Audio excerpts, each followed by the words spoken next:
All right. Yes.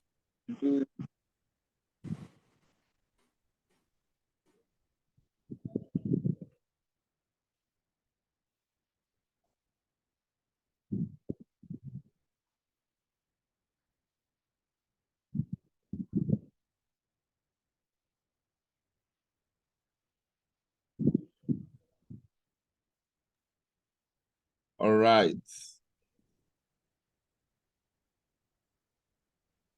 Okay, can you guys see me? Yeah, loud and clear. Guys, remember what we said about all our speakers? They always look cute. All of them. Always looking super cute. Thanks for the warm welcome, guys. It's really appreciated. All right, so I'm sharing my screen now.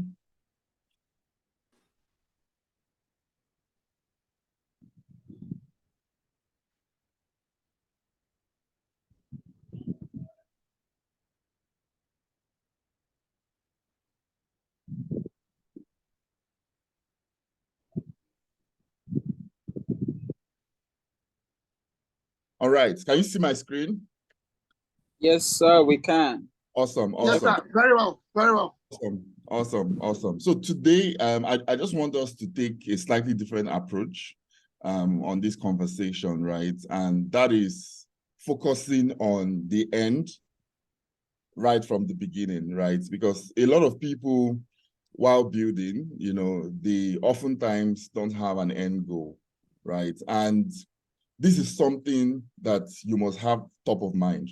Whether you're going to build a legacy company or whether you're going to build a company that you intend to sell somewhere along the line, or whether you intend to build a company that you'll be going IPO on, right? Selling shares to the general public, whatever the case may be, you must have a plan, right? Because you won't be in that company forever, right? So this is one thing a lot of people, or you won't be running that business forever. This is one thing a lot of people do not oftentimes focus on or even think about from the beginning.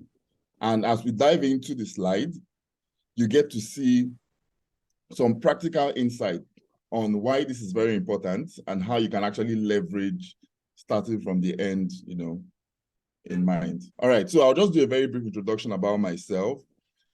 Gerald Black is actually my personal brand name.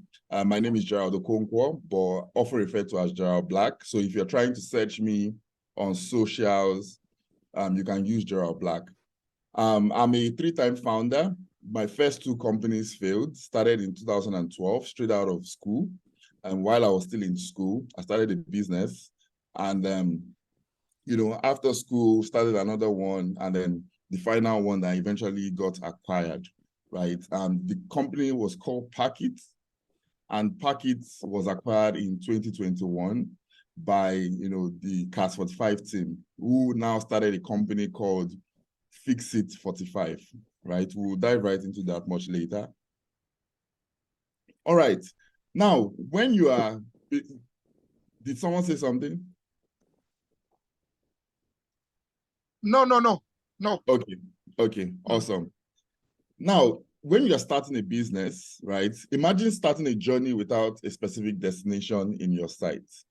The idea of starting with the end in mind literally means planning your entrepreneurial path at, all the way from the beginning, just like I said, to a thought out exit. Because at some point, you have to exit that business. You can't be in the business forever, right? So you have to have it at the back of your mind. What is that thing that, and I'll be sharing my story to give you some snippets into, how you can think about it, right?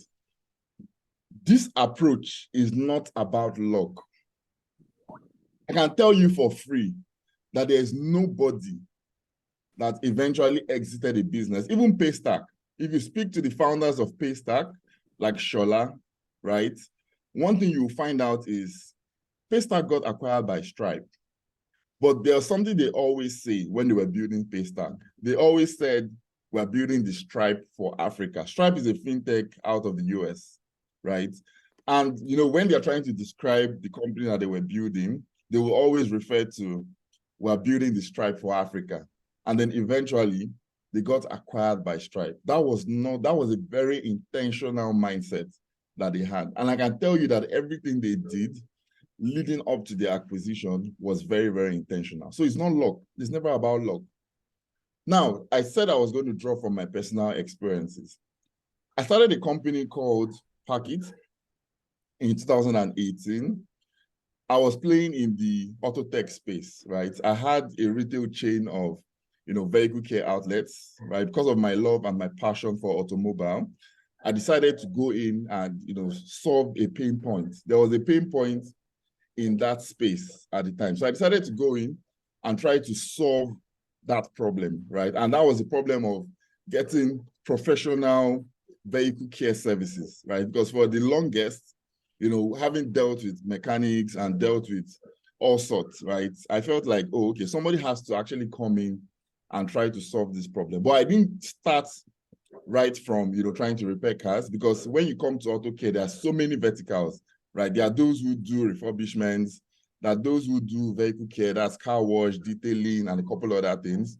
So there are a lot of verticals in vehicle care. I decided to start from the simplest one and do it very well, right? So we started by having, professional vehicle detailing services. We partnered with the malls, ShopRite, and then we decided to layer on some technology on that, right? So our processes, both, having centers that are requesting for the products that they need to carry out those services on those vehicles, all of those were automated, right? We had a command center, and then we had different locations in different ShopRite malls where on the administrative side, they can easily make, requisitions and all of that using the application. And then on the customer side, customer can easily flip up their phone, look for the nearest location to them, make payments, drive into those locations and get prioritized service, right? Now, when we started this, I knew something at the back of my mind, made me believe that trying to solve the problem of, mechanics and all these issues is a very difficult game to play, especially if you don't have enough money and you don't have the experience. Enough money being that a lot of training has to go into, trying to retrain the technicians, so you have to bring in experts, you have to bring in tools for diagnosis and all of that, right? So I knew that at that point, I didn't really have enough money for that when we started. So I decided to start with what I could. And we started with the vehicle care outlets. Now, at the back of my mind, I always wanted that company to become a part of something way bigger, right?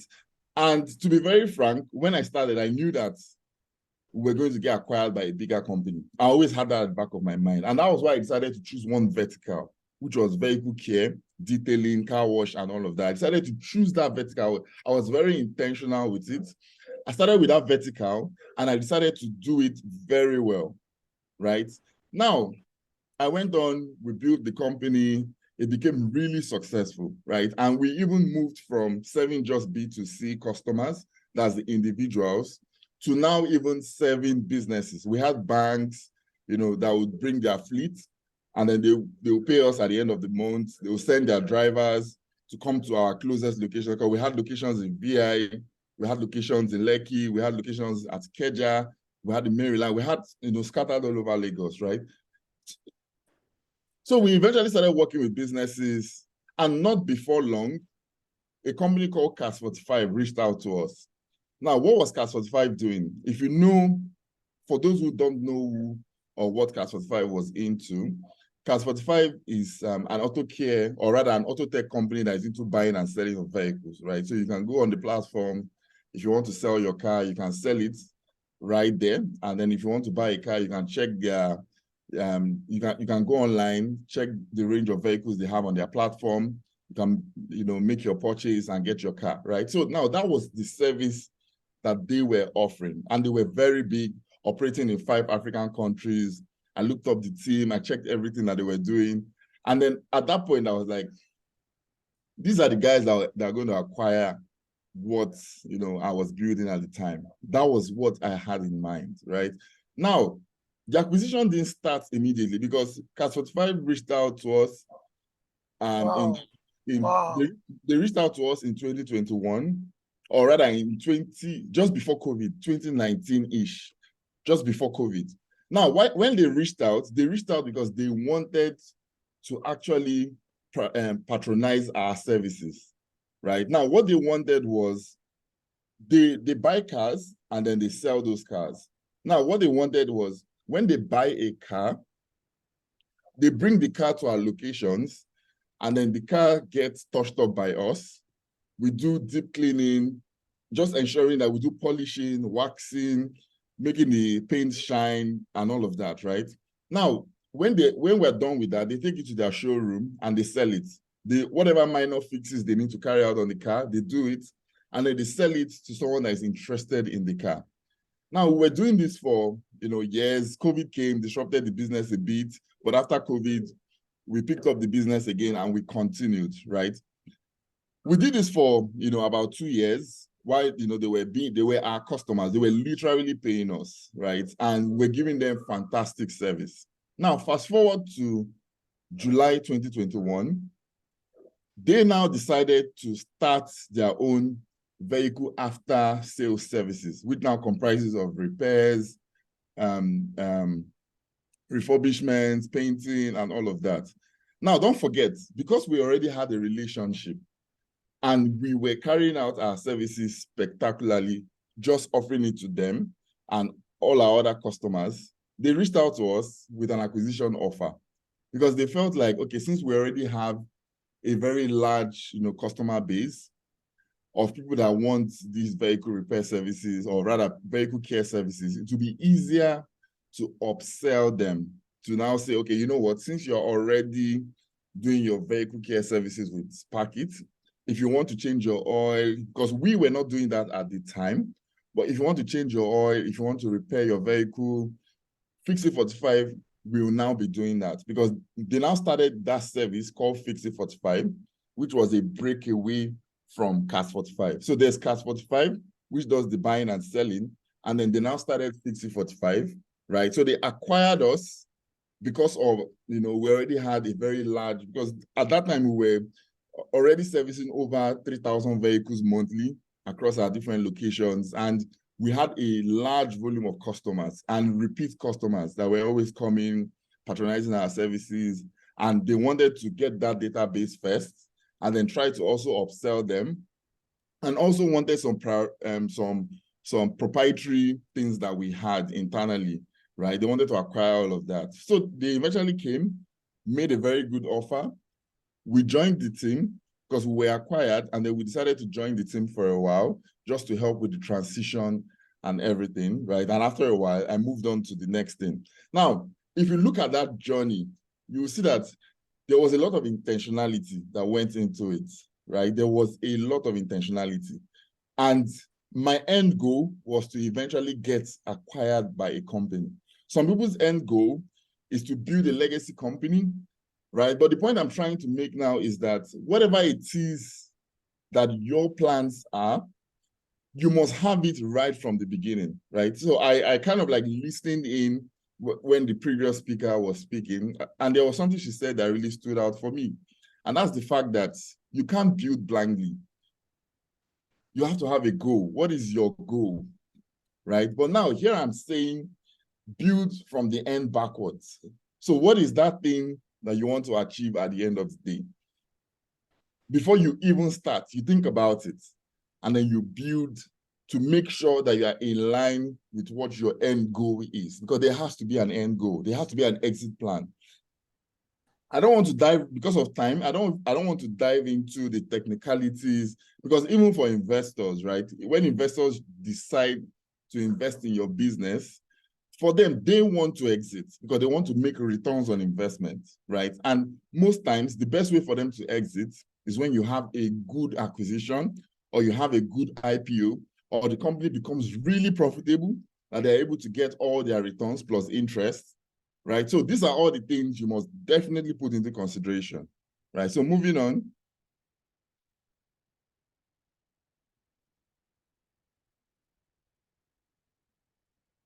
All right, so like I said, why should you have an exit plan? An exit plan isn't just a blueprint for a potential sale. It's a guiding light that illuminates your business decisions. I touched on this previously. Investors and stakeholders are drawn to entrepreneurs that can display foresight. Because this is one of the questions you always get when you get into a room with investors, right? If you're trying to raise money for your business, one of the questions they will ask you is, what is your exit plan? Where do you see this business going? What is your plan top of mind, right? Especially for the angels, because don't forget, you have different investment rounds. Those who come to you to assist you at the very early stages are your angel investors, your angels, right? So most of them will ask you this question, especially when you're just starting off. What is your plan from the beginning, right? In the case of Fix It 45's acquisition of Parkit, the benefits for them and for us as well extended just beyond financials, right? We're able to demonstrate a well-curated impact. So there was an impact on both ends. We had impact on our end. They had impact on their end. Everybody benefited. So it was mutually beneficial for everybody at the end of the day. Now, but before this can happen, right?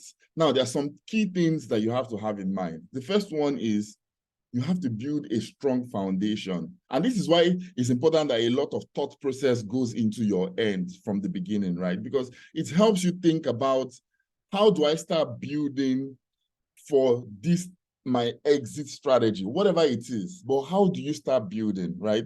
Solid foundations aren't limited to construction sites. Building a business with an exit plan necessitates strategic groundwork. You have to think about scalability. You have to think about the business financial structure. You have to think about strategy and safeguarding intellectual property.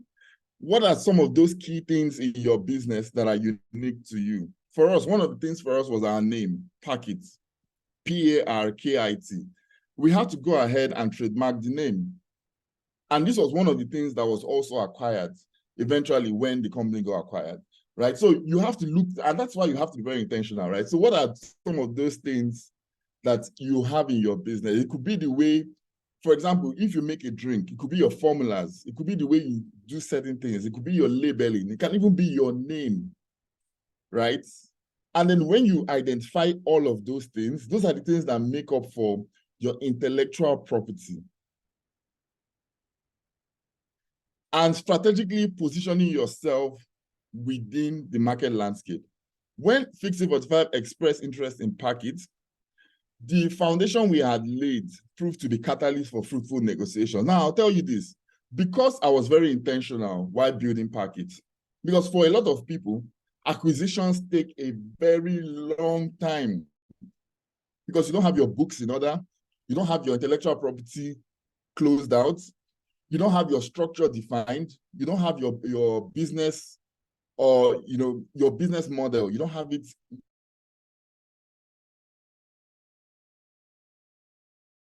Months. Started the conversation in July, and before September, we're done with everything, right? Because the work had already been done. Now, what happens most times is when companies want to acquire other companies, they now start doing due diligence, right? They request for your financials, they request for your financials, they request for your statement, your business statement, statement of affairs, they request for all those things, and they want to go through it. They bring their forensic investigators or whatever, their auditors, that they want to go through your books and ensure that everything is in order. Now, what happens is, if you don't have all of these things, it's already a problem.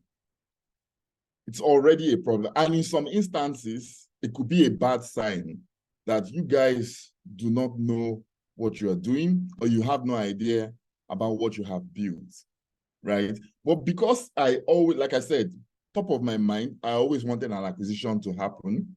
And this went into everything. So I made sure my books were in order.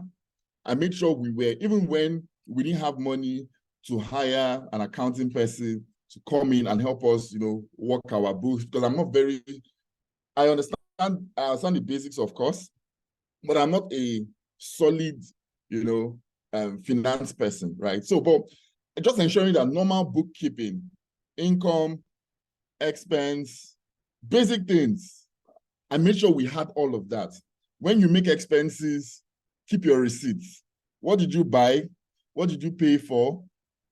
Open a file. You don't even have to label it. Just make sure when you buy something, put the receipt there. When you make a payment, have a narration, make the payment directly from your business account. These are the simple principles that you must comply to just to ensure that, oh, and this also applies for investments, right? Because when somebody is trying to invest in you, one of the first things they ask for is they try to they carry out their due diligence on your business, and they check that you have every single thing in order, right? So that's why it's very important that top of mind, because you can short circuit your opportunities if you don't do the simple basic things. And because when it compiles and it accumulates, it becomes really difficult. It becomes messy. You can't find certain documents. Sometimes you're going through your expenses and you can't remember what you paid for. And you realize 500K just went like that because you can't account for it, right? But when you try to document, even if it's Biro, if you don't know how to use Excel, which, these are some of the simple things you have to learn, even if you have to just get a notepad and be writing down these simple things really go a long way, right? And this is, coming back to the point of building a strong foundation. All right. Next point. Now, craft your business. You have to have a narrative. At the beginning of this conversation, I told you something. I said, Paystack made it very clear. They had defined what it is that they wanted to do. They were building the Stripe for Africa. It was very simple. Think of your business narrative as the heart of your brand. You have to be very clear. Your goals have to be compelling. You have to have consistency in your messaging. It has to be very clear. What problems are you solving? How does it affect the customer? How does it affect the end user? How does it affect the world at large? How does it affect your immediate environment? How does it affect your community? Jump on any opportunity to talk about your brand, even if it's for free, even if you're not paying for it, even if, even if they're not paying you. Any opportunity you get to go and, I was having a conversation with some people the other day, and I realized that they don't talk about their brand, even on their own personal socials. My very first angel investor in Parkit, way, way, way before we got acquired, heard about Parkit from Facebook. He literally came into my DM and said, oh, I've been seeing this thing you've been, I don't even know, prior to the time, I had no idea who the guy was. Prior to that time, I was just having, the time of my life, talking about my business. When we launch a new product, I go to Facebook, I go to Instagram, I go on LinkedIn, I talk about it, I make noise. When the company page posts something, I repost it, I add my own comments. I carried the brand literally on top of my head. Literally, right? So it was no surprise that most of the people, and this is one thing that, it gives you more leverage when people come to you as opposed to you coming to them, or as opposed to you going to look for these guys. Because I can tell you, Cast 45 guys, when way before the acquisition, they approached us. We didn't go to them. Most of the investors we had approached us because of the way we had defined the brand and because of the way we had always talked about it. Because I mean, who look at it and say, is this not, what are these guys doing? Is it not car wash? Is it not a car wash you see on the roadside? But the amount of intentionality that went into it, the amount of branding, even from the choice of location, we set it up in malls. The ShopRite malls, I'm sure you know of them. We set it up so the ambience were right in the heart of the customers because it made a lot of sense. People drive into the malls, they drop their car by, the parking lots. We do our magic on the car. They go do their grocery shopping. They go see a movie. The experience was wholesome. So there was a lot of thinking. There was a lot of intentionality. There was a lot of crafting that went into the narrative. And, naturally, a lot of people that eventually were part of the story the success story of Parkit gravitated towards us as opposed to us going to look for them, right? All right. All right. Yeah. So if you check the news, you will see that, at the end of the day, everything I'm saying has been documented, right? So just you can research Fix It Acquired Parkit, you will see. So I just decided to take a screenshot so that you can see, right? So now the next question is, sorry, I'm just going to close. Yeah, exactly. Now the next question is, how do you identify potential buyers, right? That's always the next question. How do you identify potential? And this is me coming from the perspective that you eventually think your exit strategy is to sell the company. And really, there's nothing wrong in selling your company. There's nothing wrong. One of the fastest ways to ensure your company succeeds or ensure you can do things on a much bigger scale, especially if it's a much bigger company that can afford to acquire your company and support your dream, is by acquisitions. It happens all over the world. We don't see a lot of acquisitions happening here, right? Everybody wants to disrupt, but there's nothing wrong in identifying a small pain point in a very big industry and choosing to solve that problem, right? And having at the back of your mind that I know that if I solve this problem, right, it can be potholes, how potholes destroy tires. And you might choose to, think of an idea to build a tire that is resistant to that problem and have it at the back of your mind that I can sell that to an Innocent, to a Toyota. So there's nothing wrong in having those kinds of conversations. There's nothing wrong in having those kinds of acquisitions. We don't have enough of those here. People are not thinking in Western communities. People think, acquisitions is the order of the day. Google acquires companies in their hundreds every year because those companies, in a lot of cases, are building spectacular features that can fit into their overall roadmap in terms of how they dream about the company. And this also helps the founders that go acquire because they end up making a lot of money in the process. Their economy changes, their family's economy changes, the lives of people around them changes, right? So there's nothing wrong in thinking about an acquisition as your end goal, right?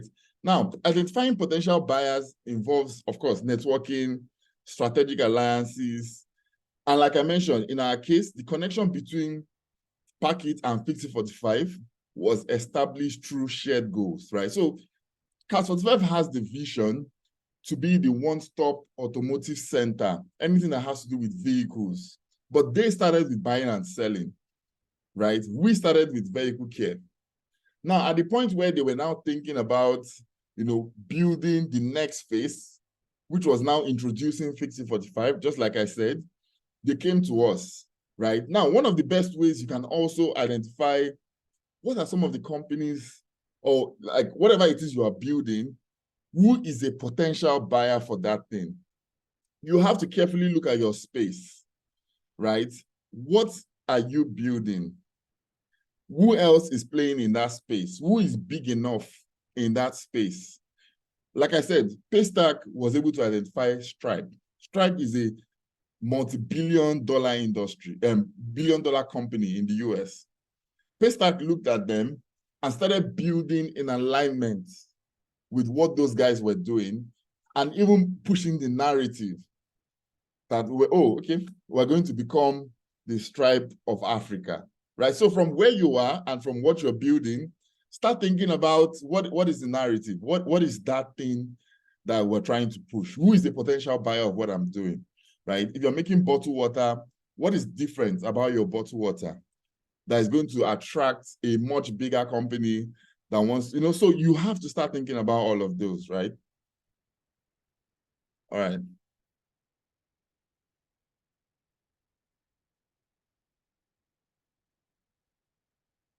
Yeah. And don't forget, of course, obviously, the end game comes with challenges. Navigating challenges and risk is part of the exit journey. We faced a lot of market uncertainties. We had a lot of negotiation hurdles. But our comprehensive planning helped us overcome these obstacles, right? Now, some of the challenges we faced, especially alongside, the conversation around acquisition, was, things around negotiating.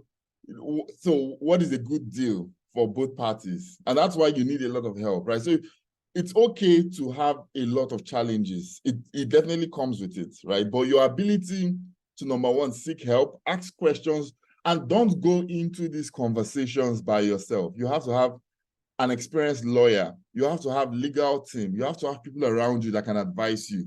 And not just any lawyer, because you have different kinds of lawyer. There's charge and bail.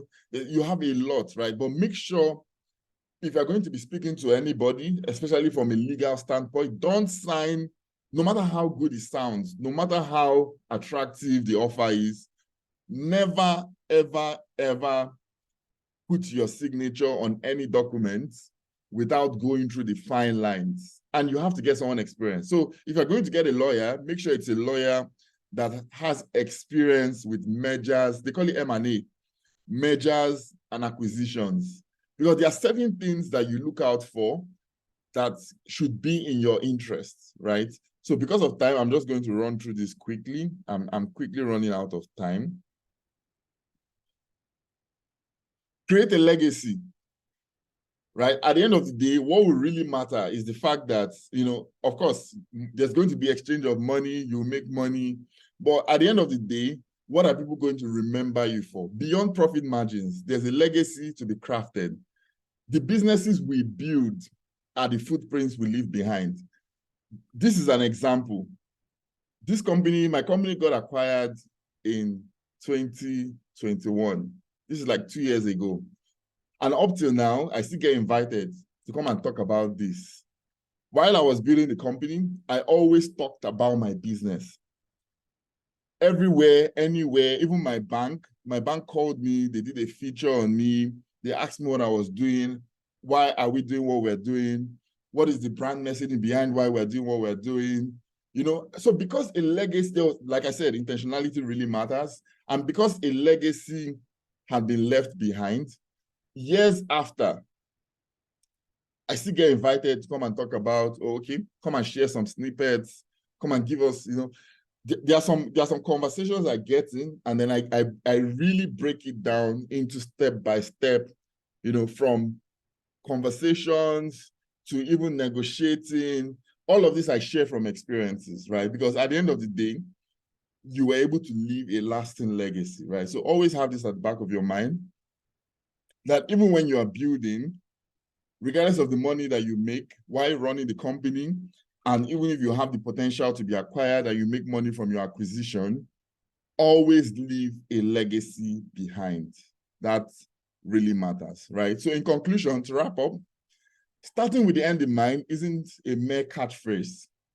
It's a compass that guides your entrepreneurial journey. At the end of the day, everybody wants to make money at the end of the day, right? But again, there are a lot of things that also matters, right? But you must always have an end goal. What is your plan? My aim today is to underscore the strategic merits of integrating an exit plan into your business philosophy, drawn from my experience as an entrepreneur who journeyed from Parkit and then its acquisition to Fix It 45. Remember, your business is a testament to your vision. Your exit plan is just a way to ensure that your vision lives on. Thank you very much. I think I have about 10 minutes to take some questions and then to run. So over to you, Peter. Yes. I can stop Thank now. you so much. Thank you so much, Mr. Gerald. Thank you. A round of applause for this presentation. Woo! It has been super insightful. Please, a round of applause before we go into. I have tons of questions, but I will not monopolize. Thank you. Moderator, take all the time and ask all the questions. So before I ask my question, let me throw it to other people on the meeting. Do you have any questions? Let us just run through. Let's pick like 3-4 questions quickly. Yes, I have a quick one. And okay. So for me, me, Gerald has spoken about, what started. I want you to speak more to that because, right, for the most part, we just want to be running the business forever. That's the traditional sense in this part of the world. So, I just want you to speak on that. Must a business be acquired? Or shall I just own it and be owning it? And, please speak to that. All right, thanks a lot, Peter. I think I touched on this a little. So one thing is there's one thing that's certain, right? And that's the fact that you won't run that business forever, regardless of what the case may be. It's either you get old and you have to retire, or the business shuts down, or you sell off the business, or you list your business on the public stock exchange. Whatever the case may be, there's always going to be an end goal. There's going to be an end plan, or you build a legacy company, whatever the case may be, right? So you first off, just have it at the back of your mind that you will never run a business forever, no matter how long, right? What you see is after a while, people who started businesses, they either retire and take, backstage and someone else is coming to run it, or whatever the case may be, right? But what is important to note are two things. The first one is have a plan, right? So it helps you in your decision making. It helps you in how you're building the company. It helps you in how you lay the foundation, right? So if you want to build a legacy company that lasts way beyond you, what are the things you are doing? Some of the things you have to think about, you think about your corporate governance, right? Because that is the fastest way, that is the most guaranteed way to run a company that doesn't revolve around you, right? So there's a governance structure. If anything happens to you today, you have a board. They can appoint another CEO. They can appoint, so all of this intentionality, all of this thinking has to come in from the very beginning, right? Now, touching on exit and, you selling your company and all. Now, to answer Peter's question, you must not sell your company. It's just one of many exit strategies, right? But why it's advised is, number one, you tend to change your economic outlook when you exit a company.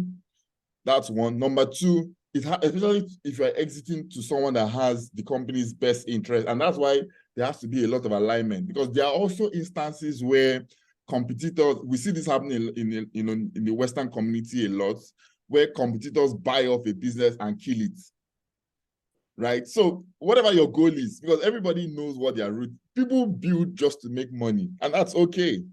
As long as you are able to solve real life problems and you're able to, build something out of nothing, and, you can have value for that thing you are building. It's okay, it's perfectly fine. There's no shame in it. If your idea is to build, make money, sell it, make money and move on, it's okay, right? But whatever it is you are doing, the goal remains that you must be intentional and taking intentional steps towards that your goal. So at the very beginning, sit down. Before you start something, sit down and actually, this is what I want to do. What am I doing? Is it a side hustle? Do I want to put in a lot of work and build a real company? Do I want to sell it? So whatever, and of course, if you're trying to sell something, then you must have a unique way. Something has to be proprietary about what you're doing, right? So all of those thinking, all of those intentionality is what helps you in making those decisions. I don't know if Peter is still on the call, but I think that's, yeah, I hope I was able to answer your question. Yeah. Okay. So do we still have anybody with questions? Please signify by raising your hand.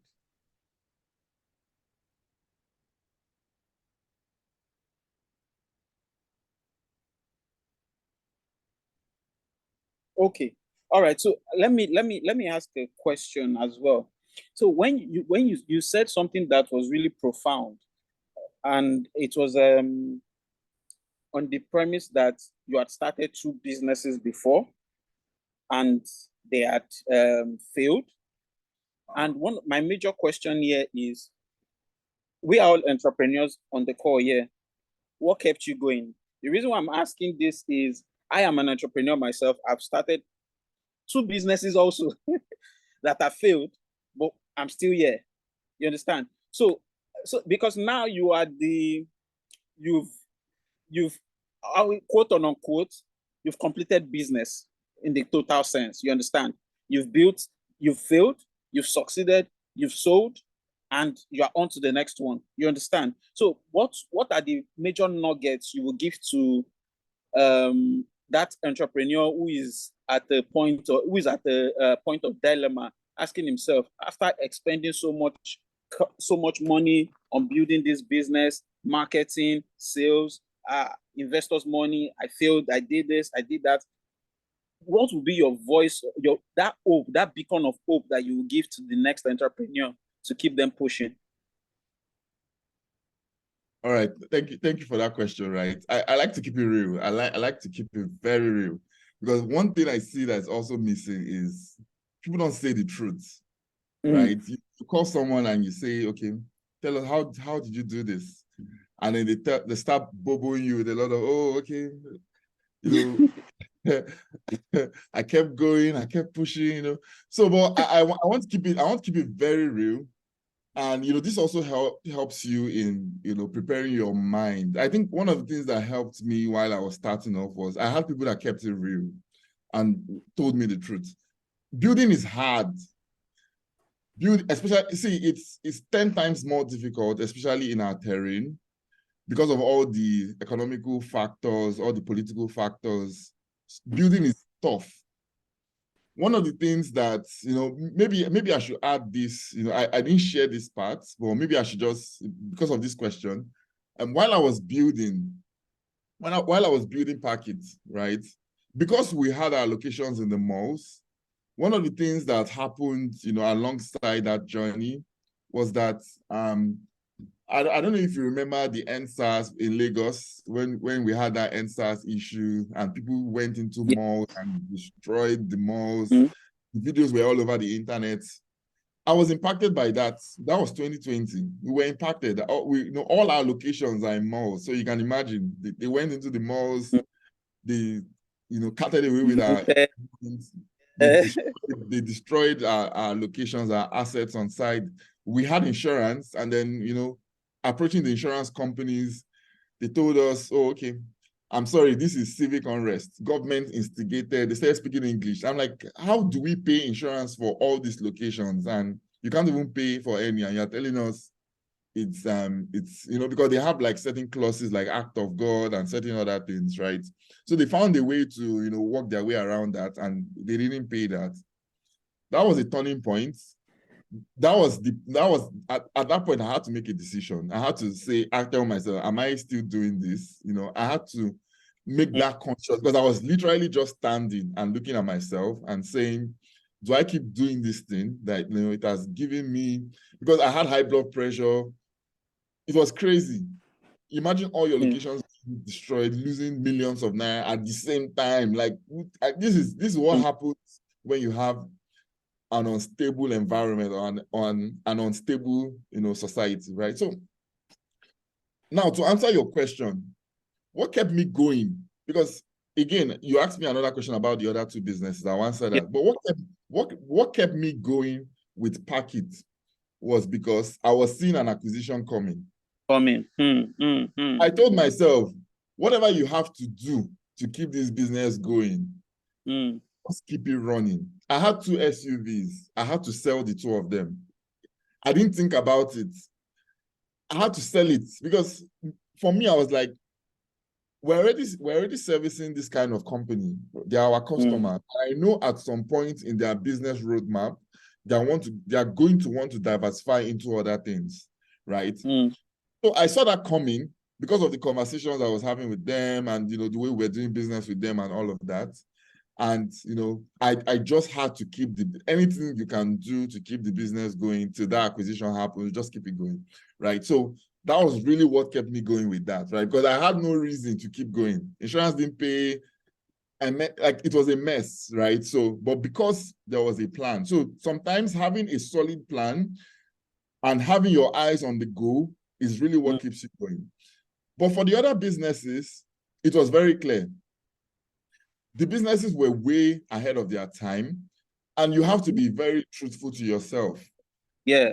When you've tried something for a while and you've done it, you've changed strategy, you've pivoted, you've changed business model, you've put in money, you've re-input money, you've put, and it's not working, be honest to yourself and tell yourself, okay, maybe I should pause this business and come back to it at some other time, especially when you have the data. And that's why data is very key. You have to pay attention to because your business is communicating something to you. You put in money, you get the result, look at the result, and be very honest about your results, right? So what are some of the things I should be doing or shouldn't be doing? If you try everything and it's not working, shut it down and move to the next thing. Don't kill yourself, because at the end of the day, you get burnt out. When you are building, there's adrenaline. It keeps you excited, especially if you're an entrepreneur. You just love doing it. But when you keep doing something for a very long time and it's not working, and you keep at it, you get burnt out. You lose your energy, you lose your strength, and then it sets you into depression, right? And you start hating life and hating the world. So it's best to just, be very observant of all the signs and make sure that you're making the right calls with all the data that you're getting from your business. I hope I was able to answer your question. Yes, superb. James' hand has been up for a while, so maybe I can take James and then one more person. James, unmute yourself, please. Yeah, hello. Can you hear me? Hi, James. Yeah, I can hear you. Hi, Gerald. Thank you for the insights so far.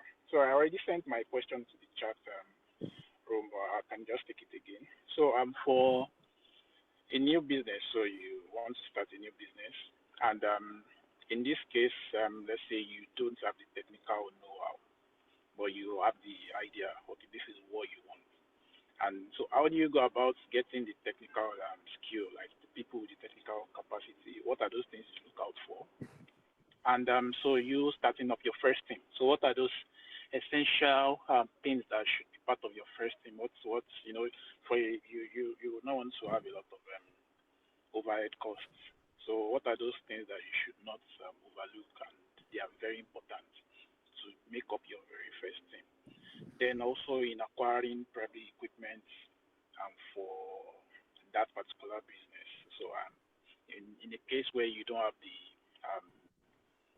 maybe the entire amount to acquire such equipment, what are the options that are available to be able to finance such? So is it that you talk to the supplier? How can you strike a deal, like a purchase deal, given that you don't have an existing relationship with such suppliers and the likes? So that's just my question. Thank you. Okay. Thanks, James. So I think I've seen the questions in the chat now, because your audio is not very loud, but I've seen the questions in the chat.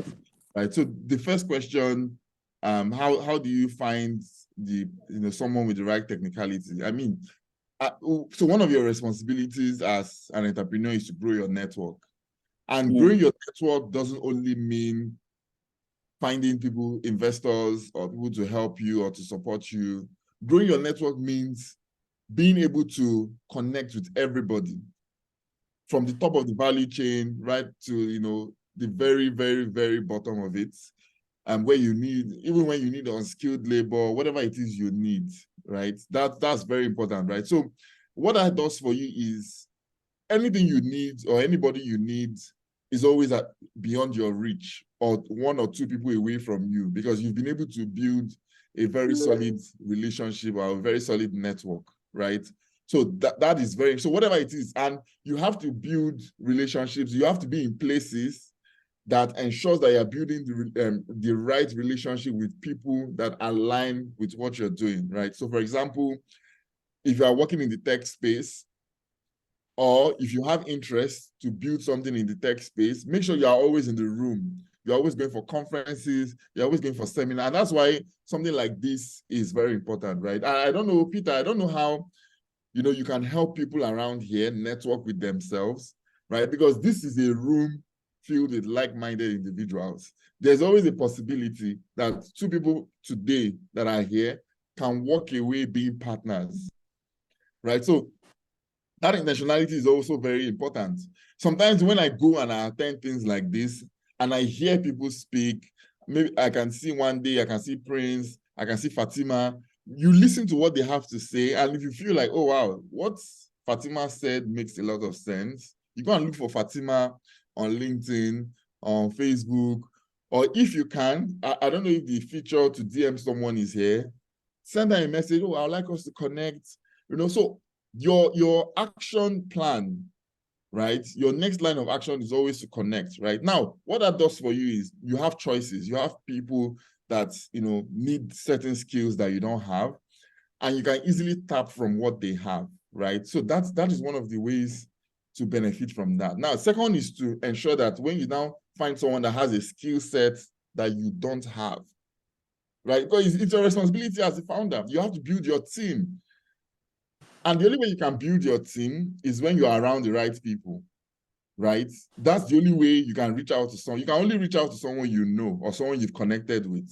So it's your responsibility to build your network, because many times when people say build your network, they think they're only referring to build your investor network or build your helpers network. No, build your network everywhere, as long as it aligns with who you are and what you're doing, right? Now, second is when you've identified someone that has a strength that you don't have, ensure your visions align.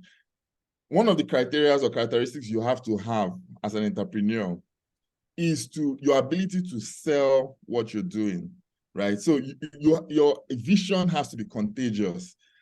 If you go to Mr. Peter and you tell him, oh, Mr. Peter, he has to believe it. Like the way you sell it, you have to be a salesperson, and you're able to inspire the next person that is interested in what you're doing, right? And inspire him enough to want to join you, right? But at the same time, you're also looking out for alignment. Do you guys align? Do your visions align? Do you think you can work with this person? Go out, have a drink, have conversations, and because that alignment is also very important. And I say this because when you start having, if your alignment is only around what you can benefit, right? Like, oh, let's do this because we can make money. Times will come when you are not making any money, right? You have your very low and worst times and worst experiences, and you're not making any money. Nothing is. It looks like you should quit. The only thing that keeps you going is because you guys have you have a shared vision, you have shared goals, you have shared alignment, right? So that's just to answer your first question. Then the second question about equipment and supplier. The best way to answer that question is start with what you have, right? So you don't start a business off by thinking of equipment. Whatever it is you want to do, I'm sure there's a root, what is it called in agriculture again? Is it root mechanisms? I've forgotten what it's called. But there's a local way. Crude, yeah, it's called crude implement. There's a crude way of doing it, whatever it is, no matter the industry. There is a local way of doing that thing, right? That's how you get your proof of concept. So you have to show that whatever you are doing has the potential to be investable or has the potential to be supported or financed or whatever it is, right? So you don't start and then go look for money. Start with what you have.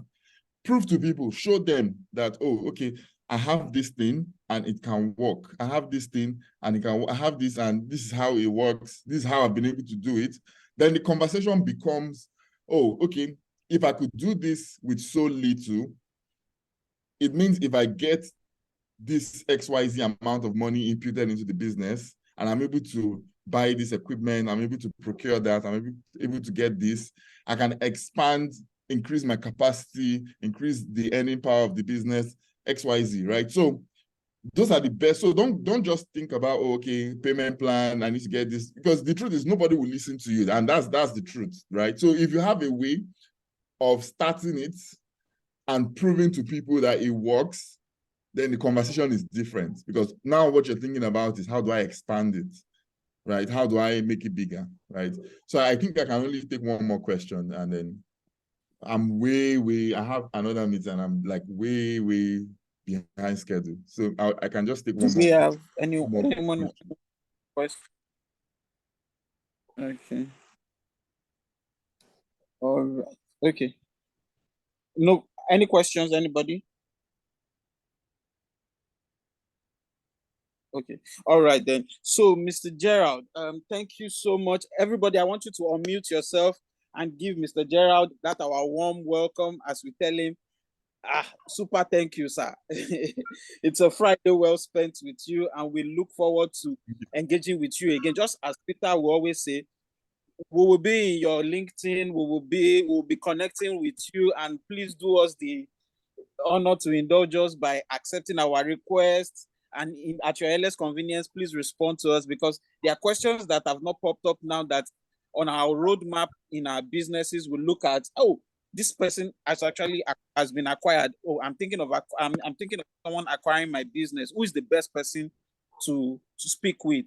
So we thank you, and we hope you indulge us at that point.